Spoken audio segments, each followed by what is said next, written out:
வணக்கம்மா. எப்படி இருக்கீங்க? நல்லா இருக்கேன். ஓகே, நட்சத்திரா 27 தமிழுக்கு உங்களை வரவேற்கிறதுல எங்களுக்கு ரொம்ப சந்தோஷம். தேங்க்யூ.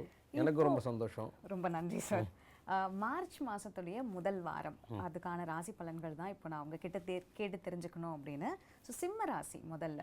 சிம்ம ராசிக்காரவங்க பொறுத்த வரைக்கும் வந்து ரொம்ப கோபக்காரங்க அப்படின்னு சொல்லுவாங்க, நிறைய கேள்விப்பட்டிருப்போம். உங்களை பொறுத்த வரைக்கும் நீங்கள் அனலைஸ் பண்ணதில் சிம்ம ராசிக்காரவங்க என்ன மாதிரியான கேரக்டர் சொல்லுவீங்க? இதை நீங்கள் கோபம்னு எடுத்துக்கிறத விட கான்ஃபிடென்ட்னு எடுத்துக்கணும். ஏன் அப்படின்னா காலபுருஷனுக்கு சிம்ம ராசி வந்து 5ஆம் இடம். 5ஆம் இடம் தான் ஆழ்மனம்னு சொல்கிறது. அப்போ உள்ள யாரெல்லாம் வஞ்சகம் இல்லாமல் இருக்காங்களோ அவங்களால தான் ஃப்ளூரியண்ட்டாக ஒரு இடத்துல கோவப்பட முடியும். ஏன் அப்படின்னா ஒரு இடத்துல தன்னை கோவப்படுத்தி காட்டால் நமக்கு இது கிடைக்காதே, இந்த பெனிஃபிட் நமக்கு வராது அப்படின்னு நினைக்க மாட்டாங்க. காரணம் என்னென்னா உள்ளபடி சொல்லக்கூடியவங்க சிம்மராசிக்காரங்க தான். அதே போல் அவங்களுக்கு காலபுருஷனுக்கு 2ஆம் இடம், அதாவது சிம்மத்துக்கு 2ஆம் இடங்கிறது கன்னி. அப்போ கன்னி வீட்டில் என்ன கிரகம்? மூலத்திரிகோணத்தில் புதன் ஆட்சி உச்சம் பெறக்கூடிய இடம். அப்போ அவங்களோட பேச்சு எப்படி இருக்கும்? வெட்டு 1 துண்டு 2 இருக்கும். அப்போ இது நீங்கள் பார்க்கக்கூடிய பார்வையில் தான் இருக்க தவிர அவங்க நேச்சராகவே நல்ல கேரக்டர் தான். ஓகே, ஸோ சிம்ம ராசிக்காரங்களை பொறுத்த வரைக்கும் அவங்களுடைய லைஃப் வந்து எப்படி இருந்திருக்கு, எப்படி இருக்கும்? பொதுவாக சொல்லுங்கள், சிம்ம ராசிக்காரங்களோட லைஃப் எப்படி இருக்கும்? பொதுவாகவே சிம்மத்தில் சூரியன் வந்து ஆட்சி பெறுகிறார்.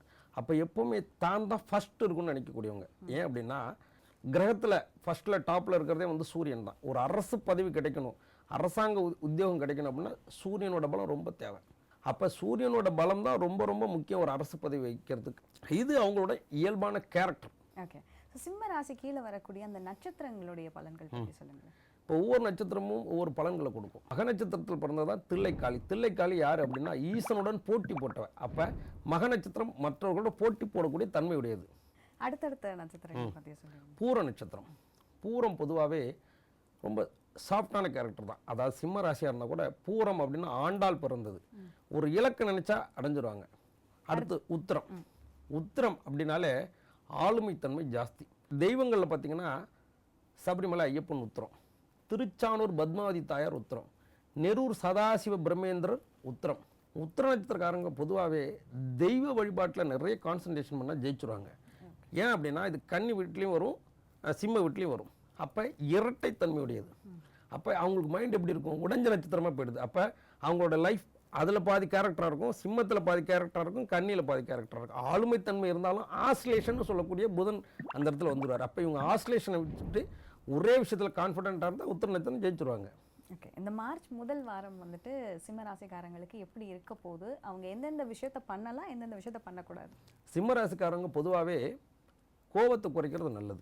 2ஆம் அதிபதி நல்ல பலமாக இருக்கிறதுனால வார்த்தைகளில் கவனமும் வார்த்தைகளில் கனிவும் இருந்தால் ரொம்ப சிறப்பு. அதே போல் அவங்க அந்த நாள் நல்லா வெற்றிகரமாக அமையணும் அப்படின்னா அன்னைக்கு வந்து க்ரீன் கலர் ட்ரெஸ் போட்டால் ரொம்ப சூப்பராக இருக்கும்.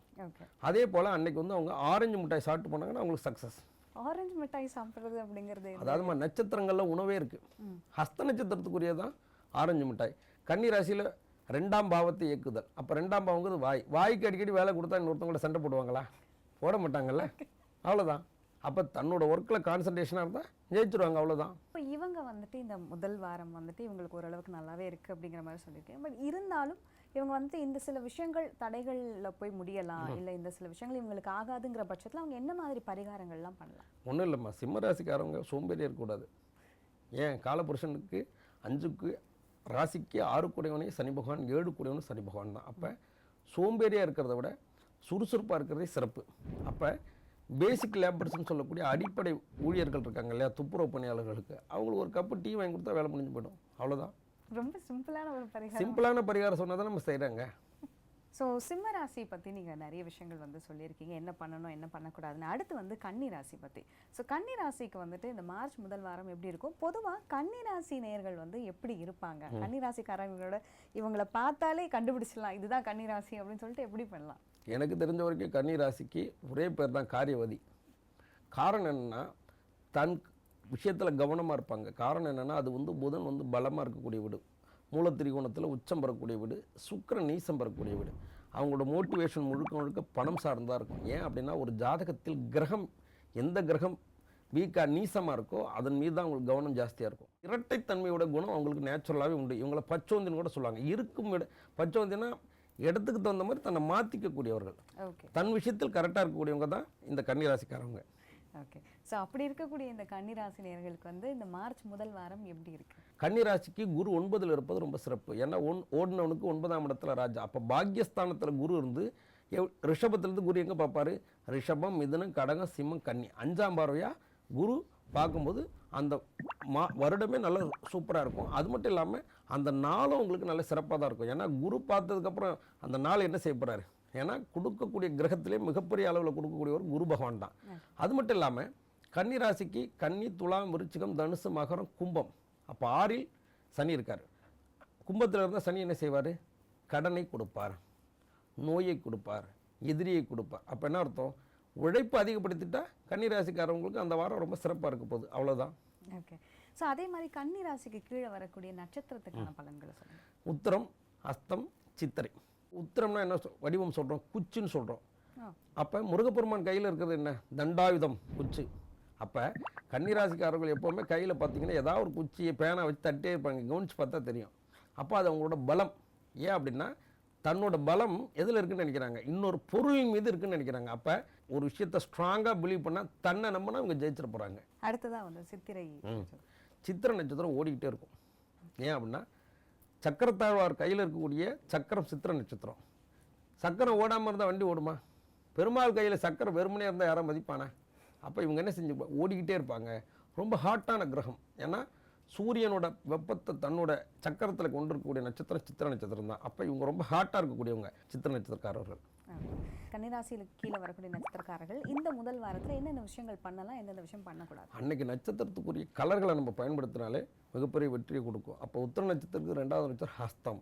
அப்போ ஹஸ்தத்தோட கலர் என்ன? சந்திரன். அப்போ வெண்மை நிற ஆடைகளை பயன்படுத்துவது ரொம்ப சிறப்பான பலன்களை கொடுக்கும். அதே போல் உத்திரத்துக்கு 2வது ஹஸ்தம். அப்போ ஹஸ்தத்துக்கு 2வது நட்சத்திரம் சித்திரை. சித்திரைனா வில்வம். அப்போ வில்லு மரத்தை சுற்றி வரலாம், இல்லை சக்கரத்தாழ்வார் வழிபாடு பண்ணலாம். சித்திரைனா ஒன்றுமே இல்லை, சக்கரை. காலையில் ஜீனிக்கு பதில் நாட்டு சக்கரை போட்டு டீ குடித்தா வேலை முடிஞ்சு போயிடும். இவ்வளோதான் பரிகாரம். நீங்கள் சொல்லக்கூடிய பரிகாரங்கள் எல்லாமே வந்து ரொம்ப சிம்பிளாக. காரகத்துவங்கிறது நம்ம தேடுறதுல தான் இருக்குது. ஏன் அப்படின்னா பரிகாரம் அப்படிங்கிறது சிம்பிளிஃபையாக இருக்குது. ஆனால் கர்மாவை கழிக்கணும்னா இந்த பரிகாரம் பத்தாது. ஸோ இந்த கன்னிராசிக்காரங்க வந்துட்டு எந்த தெய்வத்தை வழிபடணும்? கன்னிக்கு 2வது நட்சத்திரம் துலாம். சரிங்களா? அப்போ துலாம் அப்படிங்கிறது ஸ்டேபிளாக இருக்கக்கூடிய. அப்போ துலாபாரம் கொடுக்கக்கூடிய இடங்கள் அப்படின்னு பார்த்தீங்கன்னா குருவாயூர் கோவில். அப்போ குருவாயூர் கிருஷ்ணர் வழிபாடு பண்ணுறது ரொம்ப சிறப்பான பலன்களை கொடுக்கும். அது மட்டும் இல்லாமல் அந்த கன்னிராசிக்கு 11ஆம் பாவமே சந்திரன் வந்து தான் சொந்த வீட்டில் ஆட்சி பெறக்கூடிய கடக வீடு. அப்போ குருவாயூர் கிருஷ்ணர் ரோஹி நட்சத்திரம். தாராளமாக கிருஷ்ணர் வழிபாடு சிறப்பான பலன்களை கொடுக்கும். ஓகே. ஸோ பார்த்துக்கிட்டு இருக்கக்கூடிய நேயர்கள் எல்லாருமே வந்துட்டு ரொம்ப சிம்பிளான பரிகாரமாக இருக்குது அப்படின்னு சொல்லிட்டு தினமும் வீட்லேயே ஃபாலோ பண்ணாங்கனாலே அவங்களோட பிரச்சனை பாதி தீந்துரும் அப்படின்னு நினைக்கிறேன். நிச்சயமாக தீரும். ஆனால் ஆலயம் போகிறது தான் நல்லது. ஏன்னா அவையார் என்ன சொல்லியிருக்காங்க? ஆலயம் தொழுவது சாலமுன் நன்றுன்னு சொல்லியிருக்காங்க. வீட்டில் வழிபாடு பண்ணுறதுங்கிறது வேறு, ஆலயத்தில் வழிபாடு பண்ணுறதுங்கிறது வேறு. ஏன்னா இதோட வைப்ரேஷன் வேறு, அதோட வைப்ரேஷன் வேறு. ஓகே. ஸோ கன்னிக்கு அடுத்து துலாம் ராசி பற்றி கேட்கணும். துலாம் ராசி நேயர்களை பொறுத்த வரைக்கும் யாருமே வந்துட்டு அவங்க பேரை கேட்க வேண்டாம், எதுவுமே பண்ண. இவங்க துலாம் ராசிக்காரங்க அப்படின்னா எந்தெந்த கேரக்டர்ஸை வச்சு டிசைட் பண்ணலாம்? துலாம்னா தராசு. இந்த பக்கம் சாயாது, அந்த பக்கம் சாயாது. இன்னொன்று என்னென்னா யாராவது ஒரு விஷயத்தை சொன்னால் நம்பிடுவாங்க. ஏன்? நியாயம் வழங்கக்கூடிய நீதி தேவதையே கண்ணை கட்டிட்டு தான் இருக்காரு. அப்போ ஒரு பக்கம் நம்பிட்டா அவங்க மேலே தப்பே இருந்தாலும் இந்த பக்கம் சரி பண்ணக்கூடிய பேலன்ஸ், இந்த பக்கம் வெயிட்டு குறையுது, இந்த பக்கம் ஒரு இடக்கல்ல தூக்கி வச்சிடணும், பேலன்ஸ் பண்ணிவிடுவாங்க. அப்போ அதை கண்மூடித்தனமாக நம்பக்கூடியவர்கள் இந்த துலா ராசிக்காரர்கள். அது மட்டும் இல்லாமல் உழைப்புக்கு அதிக முக்கியத்துவம் கொடுக்கக்கூடியவங்க. ஏன்னா அந்த இடத்துல தான் சனி பகவான் உச்சம் பெறுகிறார். அது மட்டும் இல்லாமல் சோம்பேறித்தனமும் ஜாஸ்தியாக இருக்கும். அப்போ இவங்க சோம்பேறித்தனத்தை விட்டுட்டா இவங்க சக்ஸஸ்ஃபுல் பர்சனாக மாறிடுவாங்க. ஓகே. மார்ச் முதல் வாரம் துலாம் ராசி நேயர்களுக்கு எப்படி இருக்க? துலாம் ராசிக்கு பொதுவாகவே துலாம், விருச்சிகம், தனுசு, மகரம், கும்பம் 5ல் சனி. அப்போ 5ஆம் இடத்துல சனி இருந்தால் என்ன? மன ரீதியான போராட்டங்களை கொடுக்கும், இட ரீதியான போராட்டங்களை கொடுக்கும். 5ஆம் இடம் தான் பூர்வ புண்ணிய ஸ்தானம், சொத்து பிரச்சனை. அப்போ இந்த சொத்து சம்மந்தமான பிரச்சனைகள் ஏதாவது வீட்டில் இருக்குது அப்படின்னா இந்த வாரத்தில் அவங்க முயற்சி பண்ணாங்கன்னா நிச்சயமாக அது நல்ல பலன்களை கொடுக்கும். அப்போ இது சொத்து சம்பந்தமான பிரச்சனை நீங்கன்னா ஊரில் இருக்கக்கூடிய கருப்பு சாமிக்கு மட்டன் சுக்கா வச்சு பரிகாரம் பண்ண சூப்பராக வேலை செய்யும். நிறைய கிளைண்ட்டுக்கு நான் கொடுத்து சக்ஸஸ் பண்ணது மட்டன் சுக்கா. அது மட்டும் இல்லாமல் பஸ் ஸ்டாண்டில் கிடைக்கும் பார்த்தீங்களா ஒரு மிக்சர், அது என்ன ஆயில்னு உங்களாலே கண்டுபிடிக்க முடியாது. அப்போ அந்த மாதிரி விஷயத்த நல்ல சுருட்டு வச்சு பற்ற வச்சு வச்சுட்டு வந்துட்டிங்கன்னா அந்த பூர்வீக சொத்தில் இருக்கக்கூடிய பிரச்சனைகள் பரிபூர்ணமாக நீங்களும் இந்த துலா ராசிக்காரங்களுக்கு. ஓகே. ஸோ துலா ராசிக்கு கீழே வரக்கூடிய இந்த நட்சத்திரங்களை பற்றி சொல்லுங்கள். இதில் எதோடு முடிஞ்சு போயிடுது? உத்திரம், அஸ்தம், அதாவது நம்ம கண்ணியில் வந்துருச்சு. அதே போல் சுவாதி. சுவாதினால என்ன வருஷம்? ஒரு விஷயத்தை கிரியேட் பண்ணக்கூடியவர். கூப்பிட்ட குரலுக்கு ஓடோடி வர அப்படிங்கிற மாதிரி தான் இந்த சுவாதி நட்சத்திரம். அப்படி ஃபயர் மாதிரி இருப்பாங்க. ஓகே. அடுத்து விசாகம். விசாகம். அப்போ விசாகம்னாலே ஒரு அவதார புருஷன் அர்த்தம். நான் நிறைய பார்த்த விசாக நட்சத்திரக்காரங்க பயங்கர அறிவாளியாக இருப்பாங்க. காரணம் என்னென்னா, முருகப்பெருமான் தைப்பூசத்தில் அவதரிக்கும் போது அன்னைக்கு அவருக்கு விசாக நட்சத்திரம். அதனால தான் அவருக்கு விசாகன்னு பேர். அப்போ எடுத்த காரியத்தை ப்ராப்பராக தன்னோட இலக்கு அடையக்கூடிய நட்சத்திரம் தான் விசாக நட்சத்திரம். ஓகே. ஸோ இந்த துலாம் ராசி நேயர்கள் வந்துட்டு எந்தெந்த விஷயங்களை பண்ணலாம், எந்தெந்த விஷயங்களை பண்ணக்கூடாது? என்ன விஷயத்த பண்ணக்கூடாது? அதில் முதலே சொன்ன மாதிரி சோம்பேறித்தனத்தை விட்டுறணும். நட்பு வட்டத்தில் ரொம்ப கவனமாக இருக்கணும். ஏன்னா அவனே 6 கூடியவனும் அவனே 7 கூடியவன். அப்போ ஆப்போசிட் பர்சன் வா பார்த்துக்கலாம், இந்த வேலை தானே சாயந்தரம் பண்ணிக்கலான்னு போவாங்க. ஆனால் போன இடத்துல டிலே ஆகிடும், அந்த வேலை கட் ஆகிடும். அப்போ எது சரின்னு தான் டிசைட் பண்ணுமோ சொல்ல ஆப்போசிட் உள்ள பர்சனை அவங்களோட டிசிஷனுக்கு இவங்க போகக்கூடாது. ஓகே. பரிகாரங்கள் அப்படின்னா ஆதிசேஷன் வழிபாடு ரொம்ப சிறப்பான பலன்களை கொடுக்கும். துளாராசிக்காரவங்க எப்போவுமே புற்று வழிபாடு செய்கிறது சிறப்பான பலன்களை கொடுக்கும். ஓகே. ஸோ துலாம் ராசிக்கு அடுத்ததாக வந்துட்டு விருச்சக ராசி. ஸோ விருச்சக ராசியை வந்து விருச்சக ராசிக்கும் நான் சிம்ம ராசிக்கு சொன்ன மாதிரி விருச்சக ராசிக்கும் இந்த மாதிரியான டாமினன்ட் கேரக்டர்ஸ் நிறைய இருக்கும் அப்படின்னு சொல்லுவாங்க. நீங்கள் உங்களுடைய அனலைசேஷனை பொறுத்தவரை நிச்சயமாக இல்லை. காரணம் என்னென்னா, டாமினேஷன் எப்படி இருக்கான்னு இங்கே சந்திரனே நீசம் போயிடுறாரு. அப்போ அம்மாவோட அன்புக்கு ரொம்ப இயங்குவாங்க. ஏன்னா அது கிடைக்காது. எது இல்லையோ அது மேலே தானே ஈர்ப்பு ஜாஸ்தியாக இருக்கும். இங்கே ராகு உச்சமடைகிறார். அப்போ இவங்களுக்கு பிரம்மாண்டமான சிந்தனை இருக்கும். அது மட்டும் இல்லாமல் காலபுருஷனுக்கு கேட்டு யாருக்குமே தெரியாத ரகசியம் உங்கள்கிட்ட இருக்கும்.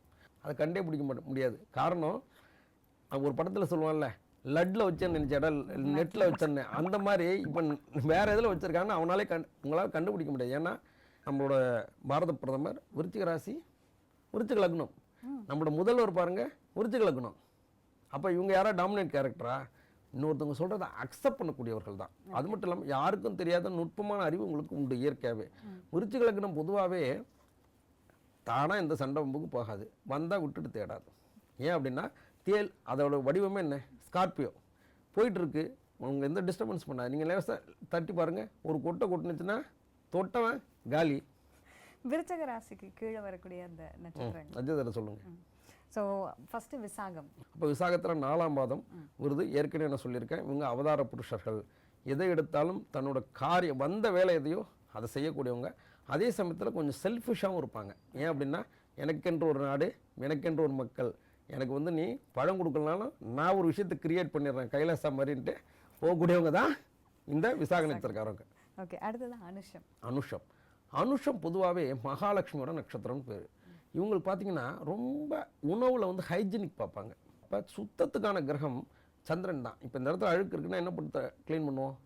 ஒன்று ஏதோ ஒரு தண்ணி வச்சு தான் க்ளீன் பண்ண போகிறோம். அது லிக்விடாக இருக்கலாம் எல்லாம், ஆனால் எல்லாமே நீர் சம்மந்தமான விஷயம். அப்போ இவங்க ரொம்ப சுத்தத்துக்கு ரொம்ப முக்கியத்துவம் கொடுப்பாங்க. ஓகே. அடுத்ததாக கேட்டை. கேட்டை. கேட்டை நட்சத்திரம் பொதுவாகவே கேட்டை அப்படின்னா ஈட்டின்னு அர்த்தம். எந்த இடத்துலேருந்து புறப்படுறதோ இலக்கு அடைஞ்சு தான் தீரும். ஏன் அப்படின்னா, இந்திரன் கேட்டை நட்சத்திரம், வராகி கேட்டை நட்சத்திரம். அப்போ தன்னோட விஷயமே என்ன, இவங்க ரொம்ப ஃபைட் பண்ணக்கூடியவங்க. எதுக்கு? தன்னோட விஷயத்தில் அவங்க முனைப்பாக இருந்து செயல்படக்கூடிய நட்சத்திரத்தில் ரொம்ப முக்கியமானது கேட்டை. ஏன்னா இப்போ யார் இடத்தையும் இந்திரன் போய் அபகரிக்கலை, ஆனால் தன்னை தேடி வந்த அரக்கர்களை நிச்சயமாக யாரையா ஒரு பெருமாளையே சிவபெருமானை கூப்பிட்டு தான் வேலையை முடிச்சுருவாங்க. அப்போ தன்னோட வேலையில் கரெக்டாக பர்ஃபெக்ஷனாக இருக்கக்கூடியவங்க, வந்ததோட இலக்கை பர்ஃபெக்ஷனாக அடையக்கூடியவங்க தான் அந்த கேட்டை நட்சத்திரக்காரவங்க. ஓகே.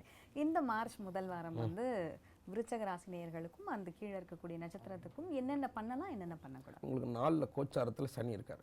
அப்போ சனி பகவான் 4ஆம் இடங்கிறது சுகஸ்தானம். அப்போ வண்டி வாகனங்களில் போகும்போது ரொம்ப கவனமாக இருக்கணும். ஏன்னா 4ஆம் இடம் தான் சொல்லி வித்தை, வாகனம், சுபங்கள் சூழும், மண்மனை வியாபாரம். ஓகே. ஸோ இவங்க என்ன பரிகாரங்கள் பண்ணால் இந்த தடைகள்லாம் நீங்கும்? குழந்தைங்களுக்கு லட்டு வாங்கி தானமாக கொடுக்கலாம். ஏன் அப்படின்னா, விருச்சிக ராசிக்கு 2ஆம் வீடு தனுசு வீடு, அதே காலபுருஷனுக்கு யார் 9ஆம் வீடு. அப்போ 9ஆம் இடம் தான் தாய் கர்ப்பத்தில் சுமக்கக்கூடிய பாவமும் 9ஆம் இடம் தான். அப்போ குழந்தைங்களுக்கு லட்டு, ஏன்னா அந்த வீடு தனுசு வீடு குருவோட வீடு, குருனா லட்டுன்னு அர்த்தம். அப்போ குழந்தைங்களுக்கு லட்டு வாங்கி கொடுத்தா ரொம்ப சிறப்பாக இருக்கும். ஓகே. இந்த விருச்சக ராசிக்காரங்க எந்த தெய்வத்தை வழிபட்டால் எல்லாமே சுமூகமாக நடக்கும் அப்படின்னு சொல்லலாம்? திருச்செந்தூர் முருகன் வழிபாடு ரொம்ப சிறப்பான பலன்களை கொடுக்கும். ஏன்னா குருவுக்கெல்லாம் குருன்னு சொல்லக்கூடிய, சித்தனுக்கெல்லாம் சித்தன்னு சொல்லக்கூடிய சுவாமிநாத சித்தன் வழிபாடு, அதே போல் முருகப்பெருமான் வழிபாடு உங்களுக்கு ரொம்ப சிறப்பான பலன்களை கொடுக்கும். ரத்னகுமார் சார், என்னன்னா நேர் கேட்குற ஒரு கேள்வி நான் உங்ககிட்ட கண்டிப்பாக கேட்டாகணும். முன்னாடிலாம் நீங்க எல்லா வீடியோஸ்லயும் வந்துட்டு பாஸ் அதுக்கப்புறம் கேரம் போர்டு விளையாடுறத பத்தி இந்த மாதிரியான விஷயங்கள், அது குட் டே பத்திலாம், குட் டே பிஸ்கெட் பத்திலாம் பேசியிருக்கீங்க. ஸோ இந்த மாதிரி நிறைய விஷயங்களை நீங்க பேசும்போது வந்து நிறைய ட்ரோலும் வந்திருக்கு. ஆனா இப்போ ரீசெண்ட் டேஸா நீங்க அந்த மாதிரி எந்த விஷயங்களும் பேசுறது இல்லையே, ஏன் மிரட்டல்களா இல்ல ட்ரோல்ஸ்னாலயா அப்படின்னு நேயர்கள் கேட்குறாங்க. அப்படின்னு நீங்கள் நினச்சிட்டு இருக்கீங்க. என்னோட ஃபேஸ்புக் பேஜில் போய் பாருங்கள், நிறைய இந்த மாதிரி பதிவுகள் போட்டிருக்கேன். சன்சில்க் ஷாம்பு பற்றி போட்டிருக்கேன். ஜெயலலிதா பார்த்திங்கன்னா சுக்கிரன் சூரியனோட காம்பினேஷன். காரணம் அதுதான் ராஜவசியம்னு பேர். சூரியனா ராஜா, சுக்கிரனா வசியம்னு அர்த்தம். அப்போ சன்சில்க் ஷாம்பு யூஸ் பண்ணிங்கன்னா நீங்கள் போகிற காரியம் வெற்றி ஆகிடும், எதிர்க்க உள்ளவங்க வசமாகிடுவாங்கன்னு கூட நான் சொல்லியிருக்கேன். காரணம் வார்த்தை தான் ஒரு மனுஷனோட வாழ்க்கை. வார்த்தைக்கு மதிப்பு உண்டா இல்லையா? இப்போ வந்து பார்த்திங்கன்னா ஒரு சிலம்பொலியும் புலம்புவதை கேள் அப்படின்னு ஒரு விதவையோட பாட்டு இவங்க உருக்கமாக பாடினதுனால அவங்க லைஃபே பாருங்கள் கடைசி வரையும் புட்டு வைக்க முடியாத ஒரு சூழ்நிலை ஏற்படுத்திருச்சு. அதனால் இனிமேல் நான் தமிழ் சினிமாவில் நெகட்டிவான வார்த்தையை பயன்படுத்த மாட்டேன். ஒரு வார்த்தை வெல்லும், ஒரு வார்த்தை கொல்லும் அப்படின்னு சொல்லி முடிக்கிறார். அப்போ வார்த்தைக்கு வலிமை தான் இதில் முக்கியம். இது அஸ்ட்ராலஜிங்கிறத விட லா ஆஃப் அட்ராக்ஷன் நான் நிறைய இடத்துல சொல்லியிருக்கேன். ஓகே, ஏன்னா கேட்கக்கூடியவங்களுக்கு வந்து இந்த பரிகாரங்கள்லாம் ரொம்ப சிம்பிளாக இருக்குது. ஏன்னா ஆரம்ப காலத்துல இருந்தே பரிகாரம்னா அந்த கோவிலுக்கு போகணும், பெருசாக நிறைய செலவு பண்ணணும், யாகம் வளர்க்கணும், அந்த மாதிரியான விஷயங்களை கேட்டு இப்போ ரொம்ப சிம்பிளாக இதை சொல்லும்போது அவங்களால அக்செப்ட் பண்ணிக்க முடியல அப்படின்னு. நான் என்ன சொல்கிறேன், அக்செப்ட் பண்ணணுமா, அவங்களுக்கு வந்து விஷயம் நடக்கணுமா? இப்போ திருமணஞ்சேரி போன எத்தனை பேர் கல்யாணம் ஆகலன்னு உங்களுக்கு தெரியுமா? ஏன்னா எனக்கு தெரியும். காரணம் அகத்தியருக்கு பூலோகத்தில் திருமண காட்சியை தான் காட்டினாரே தவிர இங்கே வந்தால் கல்யாணம் நடக்கும்னு சொல்லலை. அப்போ இவங்க அதை தவறாக புரிஞ்சுக்கிட்டு திருமண இடமா மாற்றிட்டாங்க. அப்போ இவங்க தவறாக புரிஞ்சுக்கிட்டதுக்கு கோவில் பொறுப்பாகாதுல்ல. ஸோ இப்போ நீங்கள் வந்துட்டு இந்த 4 ராசியோட கேரக்டரிஸ்டிக்ஸ் பற்றி சொல்லியிருந்தீங்க. அது மட்டும் இல்லாமல் அதுக்குடைய அவங்க பண்ணக்கூடிய பரிகாரம் பற்றிலாம் சொல்லியிருந்தீங்க. இந்த ஆளுமை வந்து இந்த ராசியில் இருக்காங்க, நீங்கள் இந்த விஷயத்தை வச்சு நீங்கள் என்னைக்காவது நோட் பண்ணியிருக்கீங்களா அப்படிங்கிற பட்சத்தில் வந்துட்டு நிறைய விஷயங்கள் எதிர்பார்ப்பாங்க இல்லையா? ஸோ நீங்கள் சொல்லுங்கள், சிம்ம ராசி அப்படின்ன உடனே எந்த ஆளுமை உங்களுக்கு ஞாபகத்துக்கு வரும்? பொதுவாகவேம்மா எல்லாருக்கும் தெரிஞ்சவங்க ஜெயலலிதா, முன்னாள் முதல்வர் ஜெயலலிதா பார்த்திங்கன்னா சிம்ம ராசி மக நட்சத்திரம். ஏன்னா பாமரனுக்கு கூட பதிஞ்சு போச்சு இந்த மக நட்சத்திர சிம்ம ராசினா ஜெயலலிதா தான் அப்படின்னு. அந்தம்மா பர்ஃபெக்ஷனாக அஸ்ட்ராலஜி ஃபாலோ பண்ணுவாங்க. ஏன் அப்படின்னா அவங்களுக்கு வந்து மிதுன லக்னம் வேறு. மிதுன லக்னத்துக்கு 7ஆம் அதிபதி பாதகாதிபதி. அப்போ அவங்களுக்கு குரு திசை நடக்கும்போது அவங்க முதுமலை காட்டில் வந்து யானைகளுக்கு உணவு கொடுத்தாங்க. ஏன்னா குருனா யானைன்னு அர்த்தம். அந்த யானை கூட அப்படி கட்டி பிடிக்கிற மாதிரி இன்னும் வீடியோலாம் இருக்குது, அந்த தும்பிக்கையால் கட்டி பிடிக்கிற மாதிரி இருக்குது. அவங்களே இவ்வளோ பரிகாரங்களை ஃபாலோ பண்ணும்போது பாமரன் செய்கிறதுல என்ன தப்பு?